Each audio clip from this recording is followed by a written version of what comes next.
Salut tout le monde, merci Tonton Alex. Tonton Alex nous envoie ici plein de pièces et d'autres. Cette voiture, vous l'avez déjà vue ici normalement, c'est une Obitech Next, c'est-à-dire l'engin qui a remplacé le STR8, qui malheureusement n'a pas évolué sur la fiabilité. Salut Mani, merci pour tous les conseils, les vidéos et la bonne humeur. Comme dit dans un de mes emails, je voulais tout mettre à déchetterie, mais tu m'avais dit que tu pouvais en faire quelque chose pour un débutant. Bon courage. C'est une donation un peu minable comparée à certains, mais j'ai repris la RC que depuis 18 mois. Alors il n'y a pas de petites ou de grosses donations, ça ne change rien. L'important c'est de participer tout simplement, même si tu n'envoies qu'un châssis, un triangle, un bout de machin, si je fais une vidéo d'un débutant qui a une fusée cassée machin, et que quelqu'un a la fusée au fond de la cave et me l'envoie, ça vaut tout autant que quelqu'un qui envoie une montagne de pièces. Évidemment, il n'y a pas de différence ici. Ici, on n'a pas de français bleu clair, de français bleu foncé, on est tous bleus comme des schtroumpfs. Alors, je te joins toutes les pièces dans les pièces abîmées et une copie des emails que j'ai envoyés à Obitech pour les féliciter. Encore merci Alex. Attention, la bouteille c'est pas de la bière, c'est du Génépi fait maison et pas de merde de supermarché, cueilli et macéré par nos soins. Ouh, ça c'est bon la Génépi, j'adore ça. J'ai découvert ça quand j'habitais à Briançon. Et donc tous les petits mails que je vais me faire un plaisir de lire, je pense qu'il y a quelques perles là-dedans au niveau des réponses. La notice de la Obitech Spirit NXT. Nous allons équiper ce véhicule pour un petit jeune. 3S, 4S maximum là-dedans. Honnêtement, laissez tomber tout le reste. Il existe un kit de transmission renforcé qui tient 2 fois plus. C'est-à-dire qu'au lieu de 10 packs, il tient 20 packs. Mais ça s'arrête là. Après, évidemment, le style de conduite de chacun fait aussi une différence.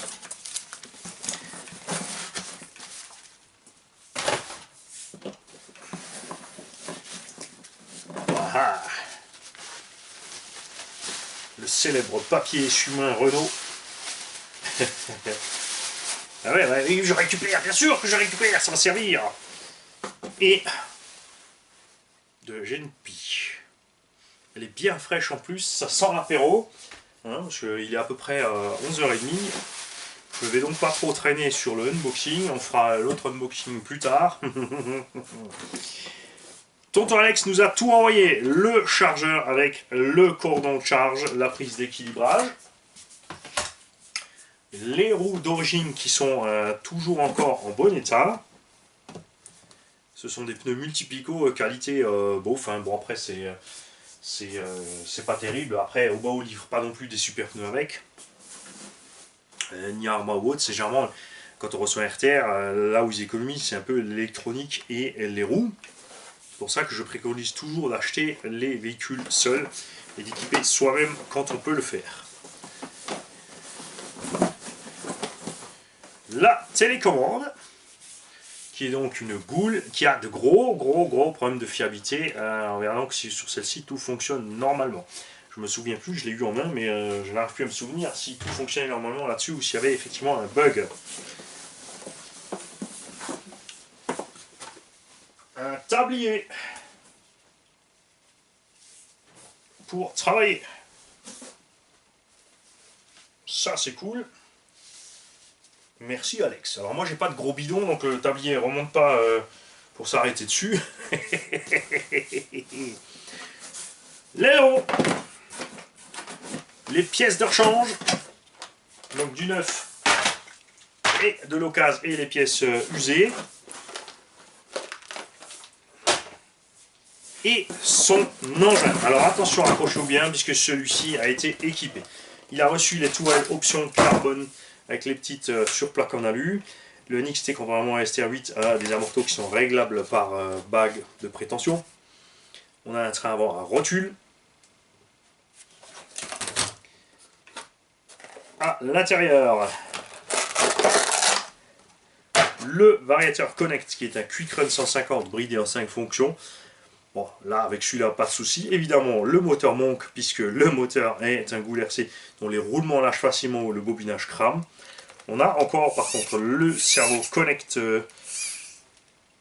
0,14 secondes qui nous disent là et 17 kg. Donc celui-ci a priori est mieux que l'ancien qu'on avait sur le STR8 qui ne finissait en général 5, 6, maxi 10 packs. Le cerveau d'origine était cuit.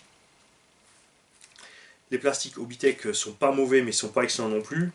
Les biellettes de direction, je les trouve sous-dimensionnées. Souvent sur les chocs on les plie. Après c'est pas bien grave. Il y a de quoi faire. Celui-ci a évidemment servi.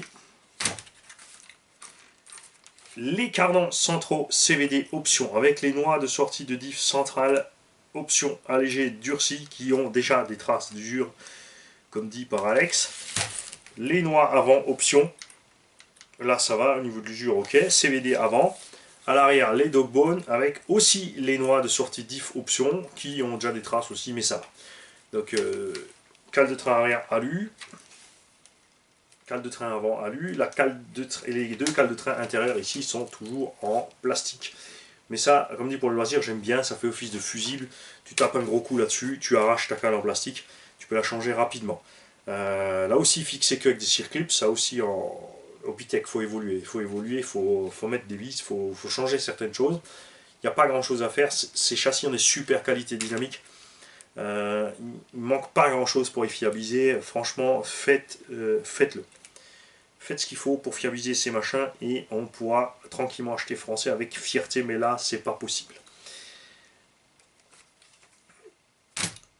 Moteur, je crois qu'il m'en reste un dans ma de récup dans la BMT. On va donc pouvoir équiper cet engin. Le bac à lipo aussi, j'apprécie énormément ce bac à lipo chez Obitech. C'est vrai qu'il est gros, il est lourd, il rigidifie le châssis d'un côté en plus.